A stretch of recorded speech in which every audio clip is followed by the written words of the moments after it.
Welcome to Eli science. आज हम study करने वाले हैं डीएनए की संरचना के बारे में। तो डीएनए देखो होता क्या है, ये एक आनुवांशिक पदार्थ है, जेनेटिक मटेरियल है।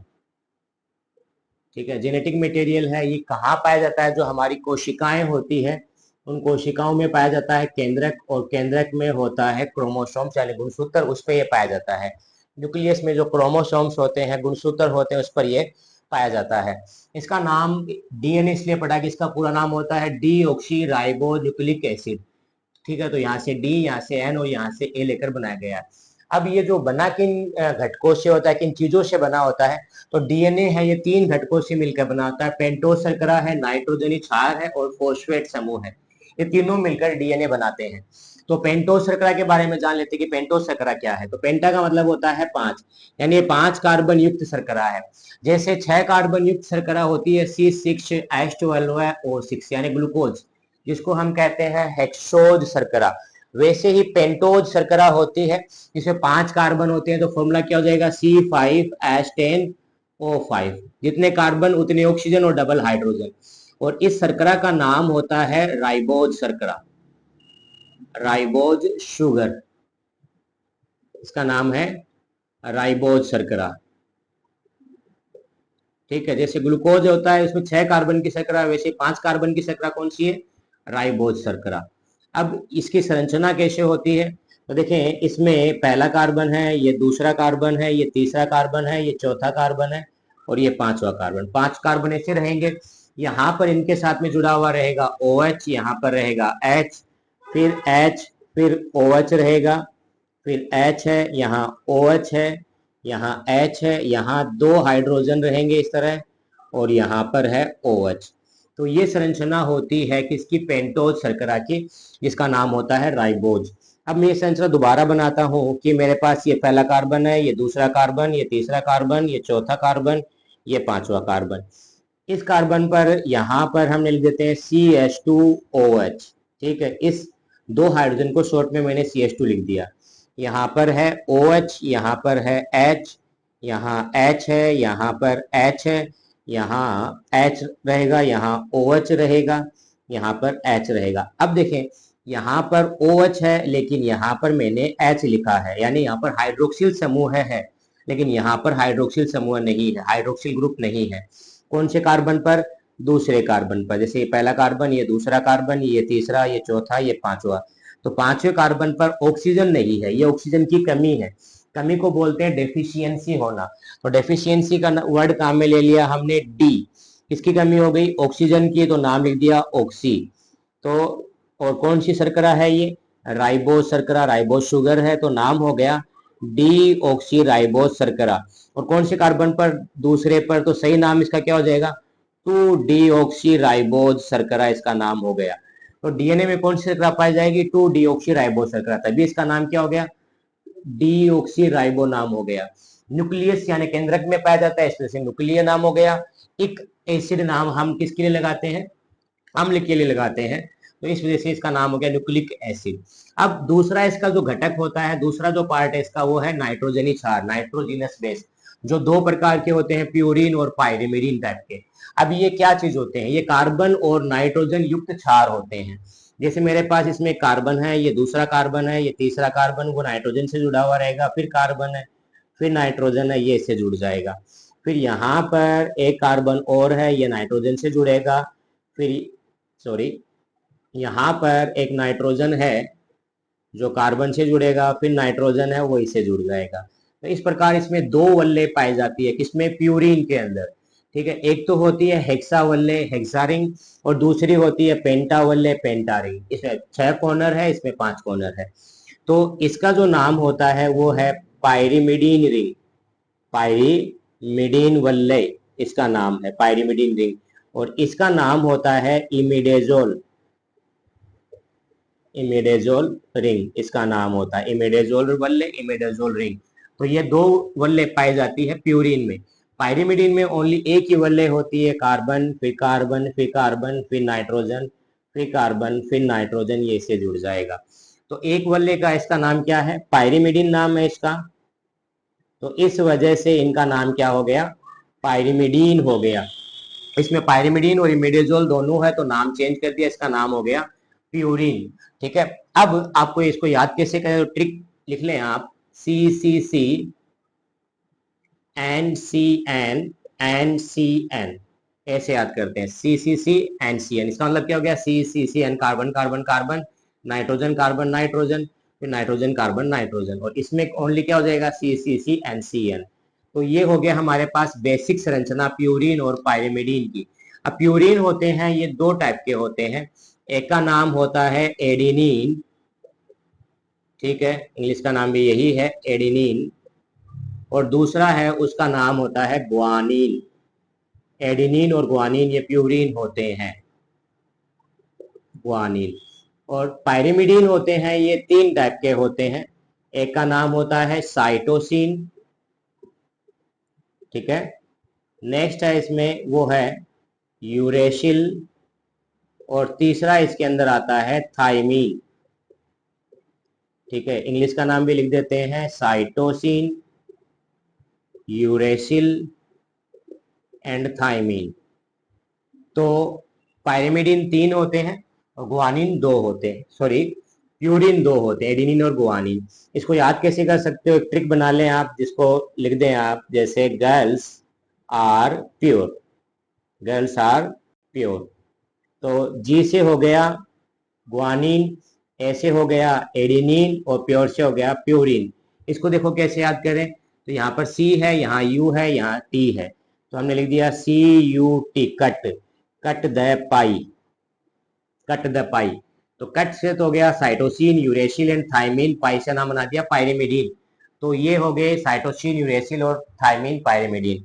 तो ये तो होगी इनकी बेसिक संरचना। अब हम adenine, guanine, thymine, cytosine, uracil की डिटेल संरचना स्टडी कर लेते हैं। अब हम जो नाइट्रोजनस बेस है प्यूरिन, पायरिमिडीन, और उनकी डिटेल स्ट्रक्चर देख लेते हैं, इनकी विस्तृत संरचना देख लेते हैं। तो देखिए सबसे पहले हम बनाते हैं प्यूरिन्स की बेसिक संरचना, ठीक है, ये सी C C N C N, इसके साथ में फिर हमने पढ़ा है एन, फिर सी और एन, ठीक है, यहाँ जुड़ा हुआ रहता है NH2 अमाइनो ग्रुप, ठीक है, तो अमाइनो ग्रुप जुड़ा हुआ रहेगा यहाँ पर, तो इसका नाम हो जाएगा एडिनिन। इसका नाम क्या हो गया, एडिनिन नाम हो गया। अब इसमें हम क्या करते हैं, वैलेंसी इसकी पूरी कर देते हैं। तो देखो पहले यहाँ से वैलेंसी स्टार्ट कर दे, यहाँ पर डबल दिखाएंगे बॉन्ड, फिर यहाँ पर और फिर यहाँ पर। तो देखें इस कार्बन की संयोजकता पूरी हो गई, इनकी भी पूरी हो गई, इसकी भी पूरी हो गई है, इसकी भी कंप्लीट है। यहाँ पर इस हाइड्रोजन की कंप्लीट, कार्बन की कंप्लीट नहीं हो रही, एक हाइड्रोजन जोड़ देंगे। फिर आते हैं कि आप यहाँ पर डबल बॉन्ड दिखा दें, तो देखें यहाँ तीन हो गई, इसकी इसकी पूरी नहीं हो रही, तो यहाँ पर एच दिखाएंगे और यहाँ पर एच दिखाएंगे। तो ये हो गई हमारे पास एडिनिन की संरचना। अब हम देख लेते हैं कि गुआनिन है उसकी संरचना कैसे होगी। वही हमारे पास सी C C N C N, ठीक है, यहाँ पर इसमें डबल बॉन्ड O जुड़ा हुआ रहेगा, और यहाँ पर NH2, ये अमाइनो ग्रुप जो होता है NH2 ये यहाँ रहेगा, और फिर वही है हमारे पास NCN, इस तरह जोड़ दिया। यहाँ से डबल बॉन्ड स्टार्ट करेंगे तो इसकी संयोजकता पूरी हो गई, यहाँ इसकी संयोजकता पूरी नहीं हो रही, यहाँ डबल बॉन्ड दिखा देंगे, इसकी संयोजकता पूरी हो गई, वैलेंसी कंप्लीट हो गई है, इसकी भी वैलेंसी कंप्लीट है, इसकी नहीं हो रही है, तो हम यहाँ डबल बॉन्ड नहीं दिखा सकते, क्योंकि दिखाते क्या हो जाएगा, चार पांच बॉन्ड हो जाएंगे, तो यहाँ पर दिखा देंगे NH। फिर यहाँ डबल बॉन्ड दिखाया था, यहाँ पर H, ये तो सेम है। तो ये हो गया हमारे पास गुआनिन, गुआनिन। तो एडेनिन की संरचना ये है, यहाँ पर अमाइनो ग्रुप जुड़ा हुआ रहता है, लेकिन यहाँ पर ऑक्सीजन और अमाइनो ग्रुप है, ये यहाँ जुड़ा हुआ रहेगा। तो ये हो गया एडेनिन और गुआनिन की संरचना। अब हम देख लेते हैं जो साइटोसिन है, यूरेसिल है और थाइमिन की संरचना। तो अब हम पायरिमिडीन की संरचना देख लेते हैं, तो सी C C N C N, तो यहाँ पर रहता है NH2O, फिर यहाँ रहता है डबल बॉन्ड O, ठीक है। फिर हम वैलेंसी पूरी कंप्लीट करेंगे, यहाँ पर हाइड्रोजन जोड़ देते हैं, यहाँ डबल बॉन्ड, यहाँ पर एक हाइड्रोजन, और यहाँ पर हम डबल बॉन्ड दिखा देते हैं, तो ये इनकी संयोजकता पूरी हो गई।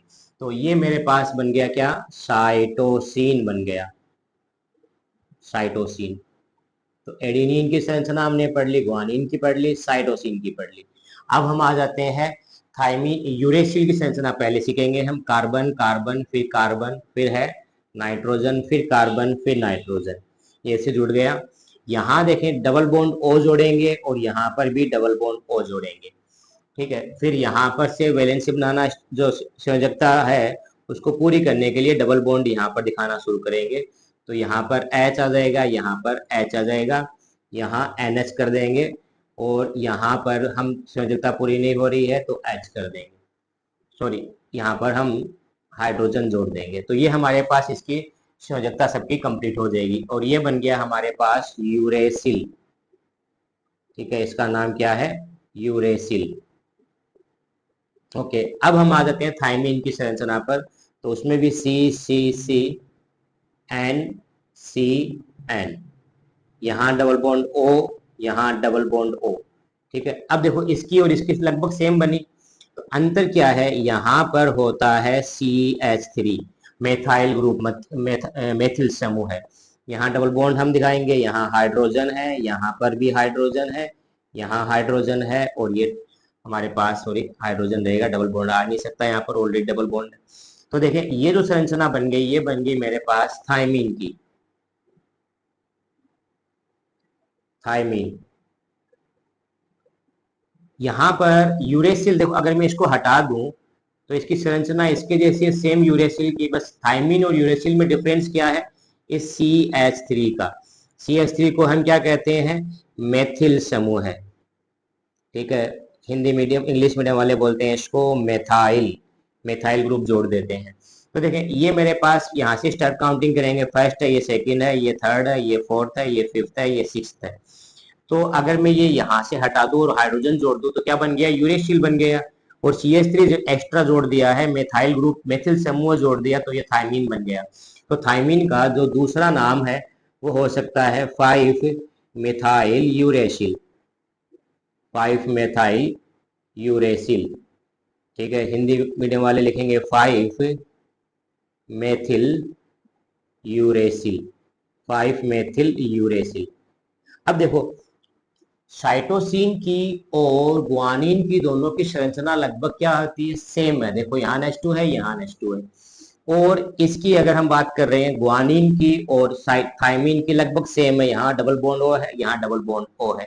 ध्यान रखना है ये जो यूरेसिल होता है ये DNA में नहीं पाया जाता, ये ओनली RNA में होता है, ठीक है। RNA में पाया जाता है, DNA में नहीं पाया जाता। तो इनकी दोनों की संरचना सेम है, इस वजह से ये दोनों आपस में नहीं जुड़ते। आगे हम पढ़ेंगे कैसे जुड़ते हैं। इसकी संरचना इसकी संरचना अलग अलग है, तो ये जुड़ेगा इसके साथ में, ठीक है। कौन?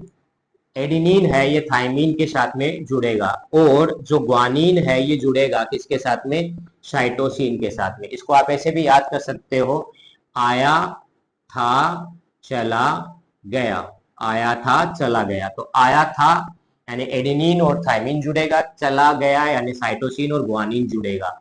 अभी कैसे जुड़ेगा वो हम आगे स्टडी करते हैं। ओके, तो नेक्स्ट हम ये पढ़ लेते हैं कि न्यूक्लियोसाइड क्या होता है। देखो न्यूक्लियोसाइड एक वर्ड आता है, न्यूक्लियोसाइड।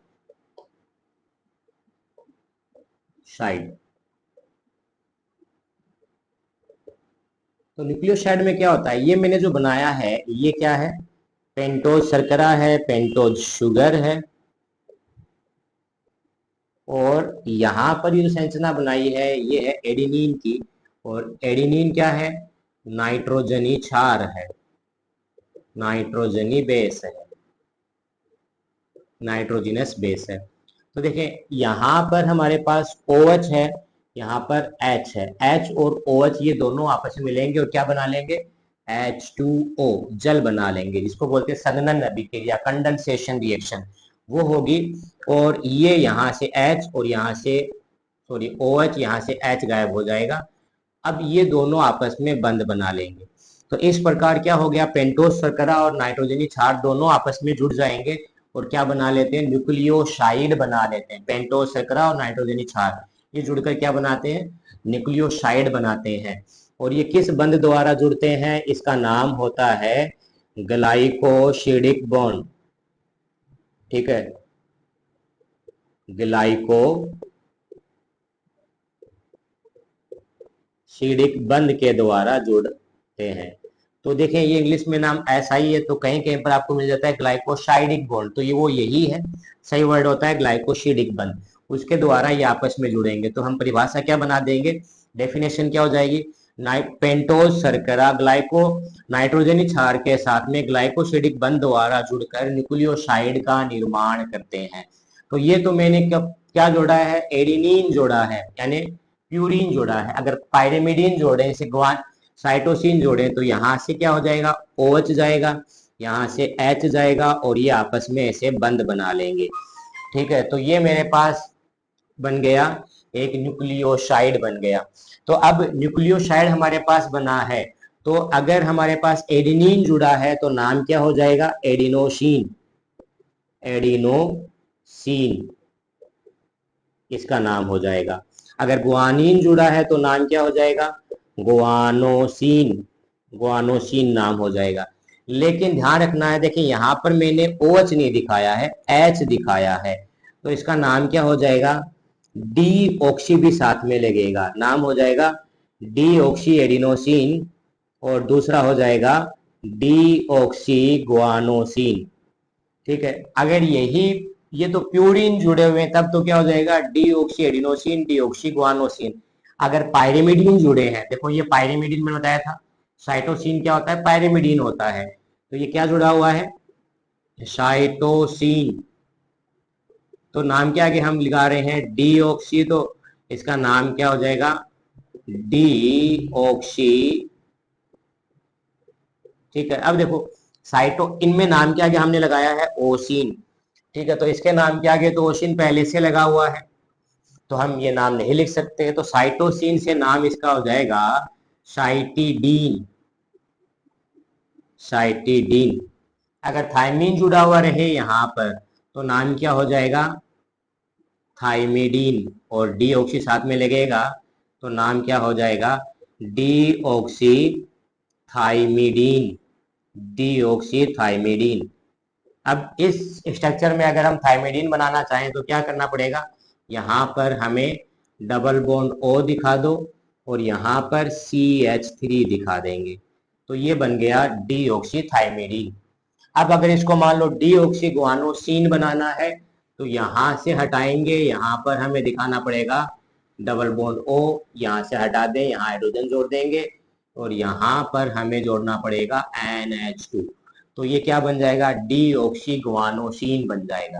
क्लियर है। अब हमने देखो DNA के 3 घटक पढ़े थे, 3 पार्ट्स पढ़े थे, 3 चीजें हैं DNA बनाने में। एक तो था हमारे पास नाइट्रोजन क्षार, दूसरा था पेंटोज शर्करा, तीसरा था फोस्फेट समूह। अभी तक हमने फोस्फेट समूह के बारे में नहीं जाना। तीसरा क्या था, फोस्फेट समूह था। अब फोस्फेट समूह मिलता है, यानी फोस्फेट ग्रुप था, वो फोस्फोरिक अम्ल से मिलता है H3PO4 से, H3PO4, जिसका नाम क्या होता है, फोस्फोरिक अम्ल। तो हमें फोस्फोरिक अम्ल से फोस्फेट प्राप्त होता है जो DNA बनाने में काम आता है। अब फोस्फोरिक अम्ल को हम ऐसे दिखा सकते हैं कि इसमें फोस्फेट, फोस्फोरस है, एक तरफ डबल बॉन्ड O है, फिर OH है, इधर OH है, और इस साइड में भी OH है। अब यहाँ से देखो क्या होता है, OH ये देता है, ठीक है, यहाँ से OH निकल गया और इससे H निकल गया, तो H और OH, H और OH ये मिलकर क्या बना लेते हैं, H2O बना लेते हैं, जैसे मैंने यहाँ दिखाया था H2O बना लेते हैं। और फिर ये ऑक्सीजन इसके साथ में बंध बना लेगा, यानी ऐसे हो जाएगा, ये ऑक्सीजन है, ये इसके साथ में बंध बना लेगा। तो यहाँ पर हमने 3 चीजें जोड़ दी, एक जोड़ दिया क्या, नाइट्रोजनी क्षार, दूसरा जोड़ दिया हमने पेंटोज शर्करा, और तीसरा जोड़ दिया है फोस्फेट समूह। अगर ये तीनों आपस में जुड़ जाते हैं तो हम उसको कहते हैं न्यूक्लियोटाइड, न्यूक्लियोटाइड कह देते हैं, न्यूक्लियोटाइड। ठीक है, तो यहाँ ये बंध कौन सा बनेगा, यहाँ पर ये जो बंध बन रहा है तो ये एस्टर बंध है, साथ में फोस्फोरस भी है, तो नाम क्या हो जाएगा, इसका नाम फोस्फो एस्टर बंध, फोस्फो एस्टर बॉन्ड, इसका नाम यही है, फोस्फो एस्टर बॉन्ड। तो हम बोल देंगे न्यूक्लियोटाइड के जो पेंटोज शर्करा है उसके 5वें कार्बन पर क्या होगा, फोस्फोएस्टर बॉन्ड के थ्रू फोस्फेट ग्रुप है ये जुड़ जाएगा। तो ये बन जाएगा हमारे पास न्यूक्लियोटाइड। और जो डीएनए होता है ये पॉलीन्यूक्लियोटाइड होता है, यानी बहुत सारे न्यूक्लियोटाइड आपस में जुड़कर डीएनए बनाते हैं। तो डीएनए की पॉलीन्यूक्लियोटाइड संरचना कैसे होती है वो अब जान लेते हैं। ओके, तो अब हम डीएनए की पॉलीन्यूक्लियोटाइड संरचना है वो जान लेते हैं। तो देखिए मैंने 3 न्यूक्लियोटाइड बनाए हैं। न्यूक्लियोटाइड में क्या होते हैं, एक तो होता है नाइट्रोजिनस बेस, पेंटोज शुगर यानी पेंटोज शर्करा, और तीसरा फोस्फेट समूह है, फोस्फेट ग्रुप, नाइट्रोजनी क्षार, पेंटोज शर्करा और फोस्फेट समूह। तो मैंने इसे 3 बनाए हैं। अब देखें क्या होता है कि यहाँ पर जो मैं OH है इसकी मैं थोड़ी पोजीशन चेंज कर रहा हूँ। इस OH को ऊपर की साइड में लिख रहा हूँ, ऑक्सीजन नीचे लिख रहा हूँ। तो इसकी पोजीशन कैसे हो जाएगी, ये मैं इसको ऐसे लिख सकता हूँ, OH और डबल बॉन्ड O। ठीक है, इसको भी मैं चेंज कर रहा हूँ, यहाँ हो जाएगा डबल बॉन्ड O और यहाँ दिखा देता हूँ OH। ठीक है, OH, सॉरी, OH। तो देखें यहाँ पर ये पहला कार्बन था, ये दूसरा कार्बन है, ये तीसरा है, ये चौथा है, ये पांचवा है। 5वें कार्बन पर फोस्फेट समूह, फोस्फेट ग्रुप जुड़ता है। ठीक है, पहले कार्बन पर क्या जुड़ता है, नाइट्रोजिनस बेस यानी नाइट्रोजनी क्षार जुड़ता है। अब यहाँ से मेरे पास H मिलेगा और यहाँ से OH मिलेगा। H और OH मिलकर क्या बना लेते हैं, H2O। कौन सी अभिक्रिया, संघनन अभिक्रिया, कंडेंसेशन रिएक्शन हो गई। और यहाँ फिर ये बंद दोनों के इस तरह खाली हो गए, तो ये आपस में बंद बना लेते हैं ऐसे। तो देखें हमने ये पढ़ा था, इसको कहा था फोस्फोएस्टर बॉन्ड। तो यहाँ पर भी फोस्फोएस्टर बॉन्ड बन गया। तो 2 फोस्फोएस्टर बॉन्ड बन गए, तो इसको हम क्या बोल देते हैं, डाई फोस्फोडाई एस्टर बॉन्ड। फोस्फो क्योंकि फोस्फेट जुड़ा हुआ है, ये रहा, और 2 एस्टर बॉन्ड है तो हम बोल देंगे डाई एस्टर बंद, फोस्फोडाई एस्टर बंद, ऐसे बन जाते हैं। तो हम क्या बोलेंगे, दो न्यूक्लियोटाइड आपस में जुड़ेंगे फोस्फोडाई एस्टर बॉन्ड के द्वारा, ये डाई न्यूक्लियोटाइड बना दिया। ऐसे ही मैं तीसरा बना जोड़ देता हूँ, यहाँ से ये H डोनेट करेगा, ये OH डोनेट करेगा, और ये फिर आपस में बंद बना लेंगे, आपस में बंद बना लेंगे। कौन सा बंद बनाएगा, फोस्फोडाइएस्टर बंद बनाएगा। ठीक है, तो देखिए इसका तो 3rd कार्बन और इसके 5th कार्बन का फोस्फेट समूह आपस में जुड़ता है। तो ऐसे मैंने 3 बना दिए, ऐसे 4 जुड़ जाएंगे, 5 जुड़ जाएंगे, 10 जुड़ जाएंगे, 100 जुड़ जाएंगे, और क्या बन जाएगा, पॉलीन्यूक्लियोटाइड श्रृंखला बन जाएगी, पॉलीन्यूक्लियोटाइड श्रृंखला।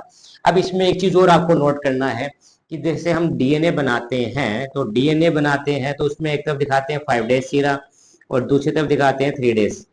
जैसे दूसरा बना रहा हूं तो ये क्या हो जाएगा, 3 डेज है, ये होता है 5 डेज। तो ये 3 डेज 5 डेज यानी 3 प्राइम और 5 प्राइम से नाम होता है 3 प्राइम और 5 प्राइम। तो ये क्या चीज होती है, तो देखें पहला कार्बन, दूसरा कार्बन, तीसरा, चौथा और पांचवा, 5वें कार्बन पर ये जो फोस्फेट समूह है, फोस्फेट ग्रुप है, ये क्या होता है, अकेला है, किसी से जुड़ा हुआ नहीं है, फ्री है, मुक्त है।